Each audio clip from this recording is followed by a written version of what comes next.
The mystery of the Bloody Temple. In the great city of Constantinople, where golden domes sparkled under the sun and narrow streets buzzed with traders, there was a small church called the Church of the Theotokos two Libos. It stood quietly in a busy corner of the city, its white marble walls glowing in the evening light. People called it the Bloody Temple, not because of battles or murders, but because of strange stories that made everyone whisper. This is the tale of that church, set in the year 1282. During the time of Emperor Michael VIII Palaiologos, when the Byzantine Empire was fighting to stay strong. Chapter 1. The Young Monk's Discovery. Nikephoros was a young monk, only 17, with wide brown eyes and a quiet heart. He lived in the monastery next to the Church of the Theotokos two Libos. His job was simple: clean the church, light the oil lamps, and help the priests during prayers. He loved the church's beauty, its colorful mosaics of saints, its tall arches, and the golden icons that seemed to glow in the dark. But he was also a little scared of it. The older monks told stories about the church, saying it was built on an old pagan shrine where people once spilled animal blood to please their gods. One chilly autumn evening, Nikephoros was alone in the church, sweeping the floor near the altar. The altar was a big marble table, covered with a red cloth and a silver cross. Above it hung a canopy called a ciborium, carved with vines and angels. The church was silent except for the soft flicker of lamps. Nikephoros hummed a hymn to keep himself brave. As he swept, he noticed something strange. A dark red spot appeared on the altar's marble edge, like a drop of wine. He rubbed it with his cloth, but it grew bigger, spreading into a thin line that trickled down the stone. Nikephoros froze. His heart pounded. He dropped the cloth and stepped back, staring as the red line moved slowly, like it was alive. "Holy Mother, protect me," he whispered, making the sign of the cross. He ran to find Father Theophanes, the abbot of the monastery. Father Theophanes was old, with a long white beard and sharp eyes. He was reading a book of prayers when Nikephoros burst into his room, stammering about the altar. "Father, come quick, the altar, it's bleeding." The abbot raised an eyebrow. "Bleeding? Nonsense, boy, marble doesn't bleed." But Nikephoros' pale face made him curious. He followed the young monk to the church, carrying a lamp to light the way. When they reached the altar, Father Theophanes knelt and touched the red stain. It was wet and smelled faintly of iron, like blood. He frowned, his fingers tracing the marble. "This is no trick," he said softly. "The stone weeps. Perhaps it remembers the sacrifices of old, or perhaps it's a sign from God." Nikephoros shivered. "A sign of what, Father?" The abbot stood, his face serious. "Blood is life, Nikephoros. The Bible says in Leviticus, the life of the creature is in the blood, and it is given to make atonement. This church, built on ancient ground, may carry the memory of sacrifice, pagan or Christian. We must pray and watch." Chapter 2. The Whispering City. By morning, the news spread like fire. People crowded outside the Church of the Theotokos two Libos, wanting to see the bleeding altar. Traders, bakers, and even soldiers came, whispering about miracles. Some said it was a warning that the empire was in danger.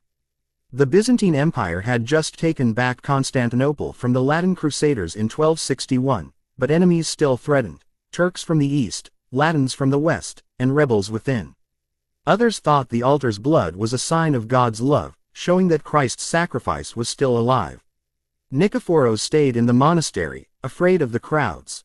He didn't like how people stared at him, as if he'd caused the miracle. Father Theophanes called a meeting with the priests and monks.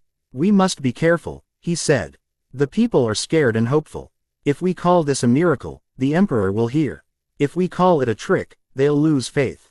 We need wisdom." One priest, Father Basil, suggested telling the emperor's court. "Emperor Michael must know. He's a religious man. He'll want to see this." But Father Theophanes shook his head. "Not yet. We don't know what this means. Let's study the altar and pray for guidance." That night, Nikephoros couldn't sleep. He kept seeing the red stain in his mind, like a river flowing from the stone. He wondered if the church was cursed. The older monks said the ground beneath it was once a temple to a pagan god, maybe Apollo or Artemis. Long ago, priests would kill goats and lambs, letting their blood soak the earth. When Emperor Constantine made Constantinople a Christian city in 330, he destroyed the pagan shrines and built churches. But could the old gods still haunt the place? Nikephoros slipped out of his room and went to the church. The moonlight came through the windows, making the mosaics shimmer.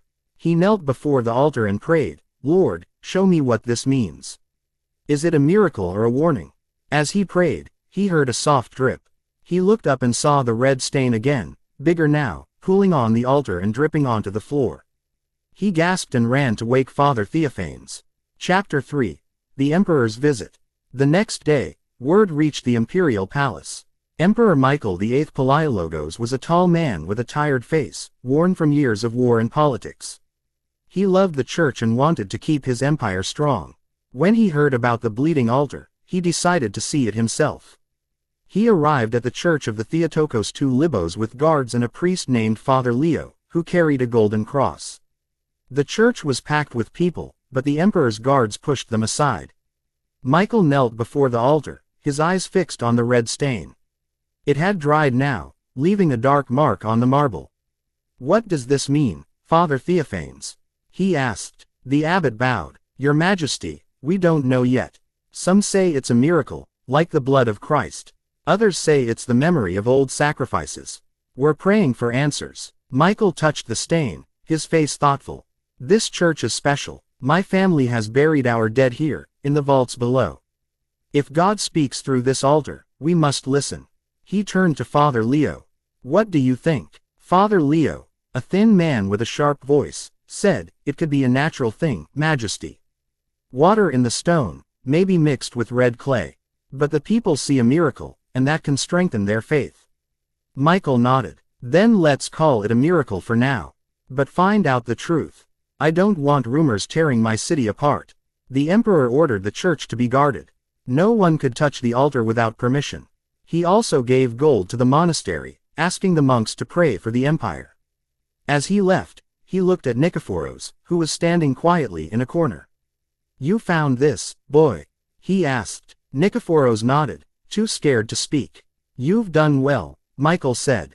"Keep watching the altar. God may speak through you again." Chapter 4. The Scholar's Doubt. The news of the bloody temple spread beyond Constantinople. Pilgrims came from villages, bringing candles and coins. They prayed before the altar, hoping for healing or blessings. Some said the blood was from Saint John the Baptist, whose head was cut off for his faith. Others thought it was from the Virgin Mary, weeping for her son. But not everyone believed in miracles. A scholar named Theodore Medokites, who lived in Constantinople and loved studying old books, visited the church. He was a wise man who helped rebuild another church, the Kora Monastery, with beautiful mosaics. Theodore didn't like rumors. He believed in facts. He met Father Theophanes and Nikephoros in the church's garden. "Show me this bleeding altar," he said, holding a notebook. "I want to see it with my own eyes." They took him to the altar. The red stain was still there, dry and dark. Theodore touched it, sniffed it, and even scraped a bit with a small knife. "This looks like iron oxide," he said. "It's a mineral in the stone. When it gets wet, it turns red, like rust. No miracle here." Nikephoros felt his heart sink. "But sir, I saw it move, like real blood."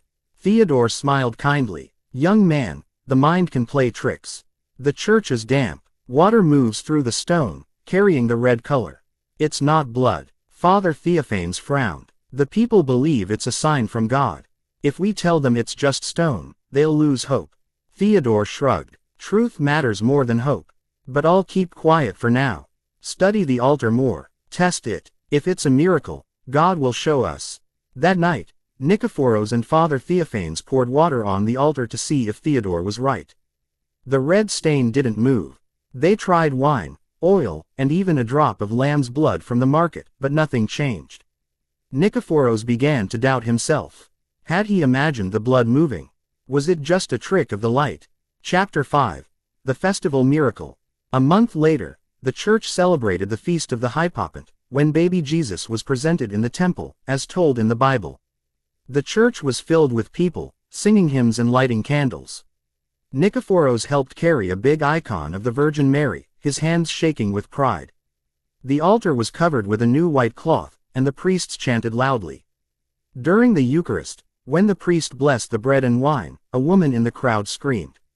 "Look, the altar!" Nikephoros turned and saw it. The red stain was back, bigger than ever, flowing across the altar like a river. It dripped onto the floor, staining the white cloth. The crowd gasped, some falling to their knees, others shouting, "A miracle! God speaks!" Father Theophanes rushed to the altar, his eyes wide. He touched the red liquid and smelled it. "It's blood," he whispered. "Real blood." The news spread faster than before. People said the altar bled because Christ was near, his sacrifice alive in the church. Pilgrims came from far away, bringing sick children and broken hearts, hoping the bloody temple would heal them. Nikephoros felt proud but also scared. He didn't understand why the altar bled only sometimes. Empress Theodora, the widow of Michael VIII, heard the news. She came to the church in 1303, after her husband's death. She was a kind woman with sad eyes, dressed in black. She knelt before the altar and prayed for her husband's soul. "This church is holy," she said. "I'll build a new chapel here, for my family's tombs. The blood is a sign of God's mercy." She ordered a new marble altar, hoping to stop the bleeding. But during the next feast of the Hypopont, the new altar bled too. The red liquid flowed slowly, like tears, and the people wept with joy and fear. Chapter 6. The Secret Beneath. Nikephoros couldn't stop thinking about the altar. Theodore's words about iron oxide made sense, but the blood felt too real. One night, he decided to explore the church's secrets. He'd heard stories about vaults under the church, where the dead were buried. Maybe the answer was there. He took a lamp and crept into the church after midnight. The air was cold, and the mosaics seemed to watch him. He found a small door behind the altar, hidden by a curtain. It led to a stone staircase going down. His heart raced, but he wanted the truth. The vaults were dark and smelled of earth. Stone tombs lined the walls, carved with crosses and names. Nikephoros saw one tomb with a crack in it, and a faint red stain on the floor below. He knelt and touched it. It was wet, like the altar's blood. He followed the stain to a corner, where a small spring bubbled up from the ground. The water was red, tinted by the soil. Nikephoros realized Theodore was partly right. The red color came from the earth, maybe from iron or clay. But why did it flow only during holy times, like the Eucharist or the Hypopont? He sat in the dark, praying for answers. Then he heard a soft voice, like a whisper in his mind. "The blood is mine, given for you." He ran upstairs, his lamp shaking. He told Father Theophanes everything. The abbot listened, then smiled. "Nikephoros, you found a truth. The earth gives us the red water, but God uses it to speak. The altar bleeds to remind us of Christ's sacrifice, just as the old temple in Jerusalem used blood for atonement." Chapter 7. The Fall of the Temple. Years passed, and the bloody temple became famous. People wrote songs about it, and priests told its story in sermons. Nikephoros grew older, becoming a priest himself. He never forgot the altar's blood or the voice in the vaults. He believed it was both natural and holy, a miracle born from the earth and blessed by God. But the Byzantine Empire was weakening. In 1453, the Ottoman Turks conquered Constantinople. The Church of the Theotokos II Libos was turned into a mosque, its mosaics covered with plaster, its altar removed. The vaults were sealed, and the spring dried up. The bloody temple was forgotten, its miracles buried under time. Centuries later, in modern Istanbul, the church is called the Feneri Isa Mosque. Tourists visit its old walls, not knowing the stories. But some say that on quiet nights, when the moon shines through the windows, a faint red stain appears on the floor where the altar once stood. They say it's the memory of a city that loved God, a city that bled for its faith.